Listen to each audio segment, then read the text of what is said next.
Materi yang kita bahas hari ini adalah yang pertama materi prasyarat, kombinasi, dan peluang. Dan yang kedua adalah variabel acak. Terakhir, distribusi peluang binomial. Materi prasyarat kita adalah kombinasi. Apa sih itu kombinasi, Pak? Nah, kombinasi adalah memilih R dari N unsur tanpa memperhatikan urutannya. Kalau kita memperhatikan urutannya itu namanya permutasi. Nah, bisa dipahami? Oke, tunggu. Untuk rumusnya adalah NCR, N kombinasi R. Nah, ini berbagai jenis penulisannya. Bisa N-nya di atas atau R-nya di bawah. Sama dengan N faktorial dibagi R faktorial dikali N dikurang R faktorial. Nah, dengan syarat N lebih besar R lebih besar sama dengan 0. Contoh, dari 7 orang siswa akan dipilih 3 orang sebagai perwakilan sekolah mengikuti lomba catur.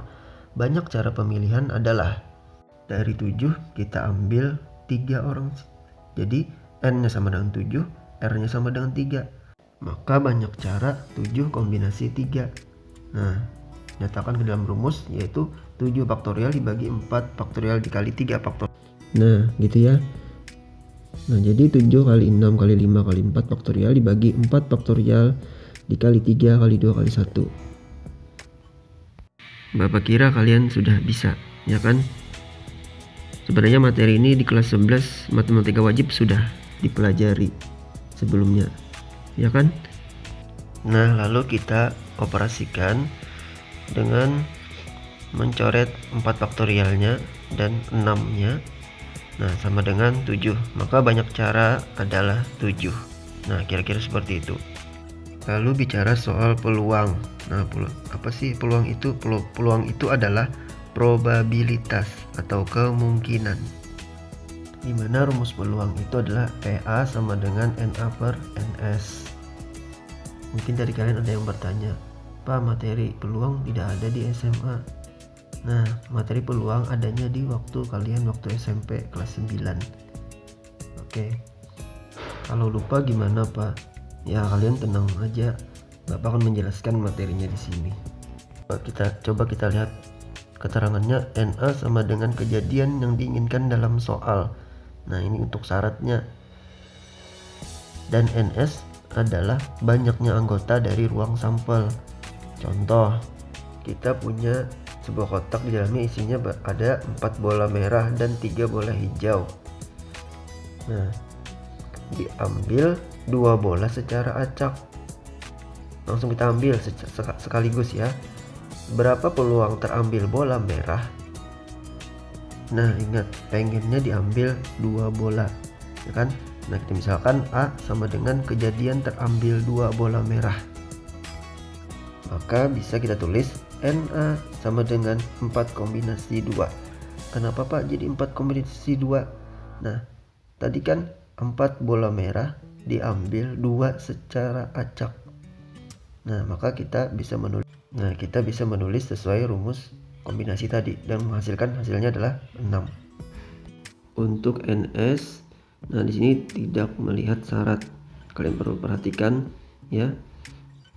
Tapi yang kita lihat adalah objeknya berapa. Nah, di sini kan ada 4 bola tambah 3 bola adalah 7 bola, diambil 2 bola yaitu 7 kombinasi 2. Nah, maka kalian bisa hitung adalah nilainya 21. Nah, masuk ke rumusnya langsung PA sama dengan NA per NS sama dengan 6 bagi 21. Bisa ditulis sederhana 2/7. Bapak pastikan kalian bisa memahami 2 materi ini ya. Oke, bisa dipahami? Selanjutnya kita akan membahas konsep variabel acak. Nah, apa sih variabel acak itu, Pak? Variabel acak adalah suatu fungsi yang menghubungkan sebuah bilangan real dengan setiap unsur dalam ruang sampel.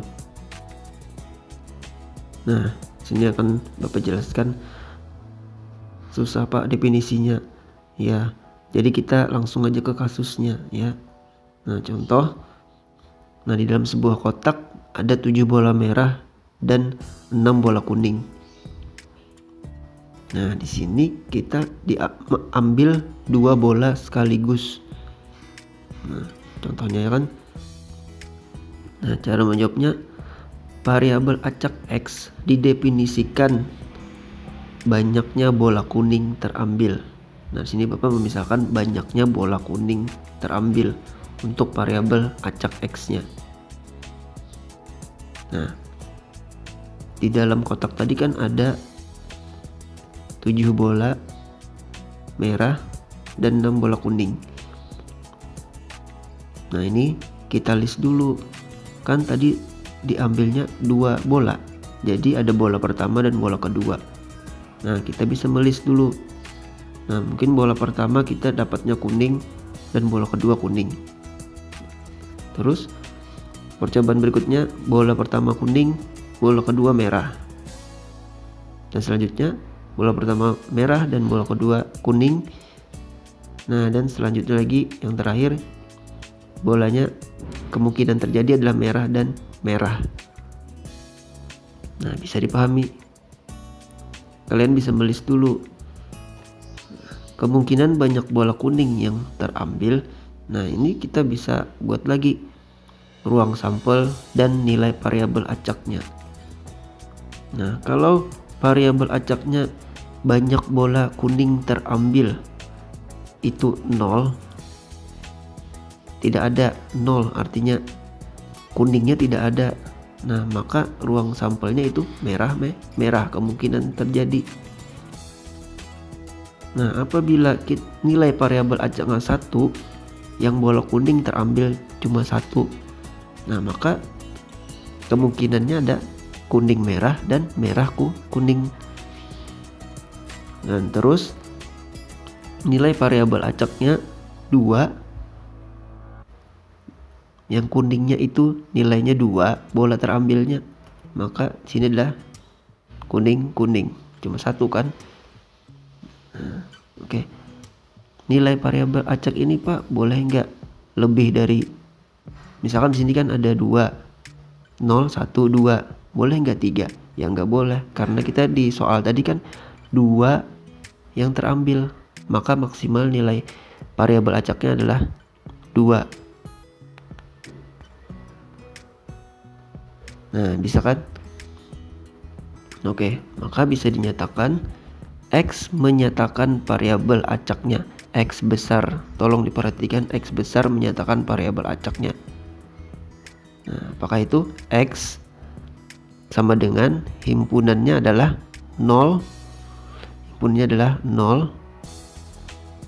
Nah, ini kan 0, 1, 2. Nah, ini himpunannya. X itu menyatakan variabel acaknya. Terus X kecil menyatakan nilai variabel acaknya. X kecil.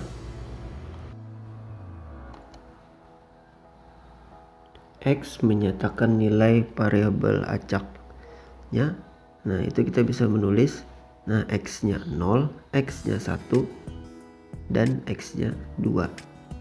Nah, kira-kira kalian bisa memahami sudah mengenai variabel acak.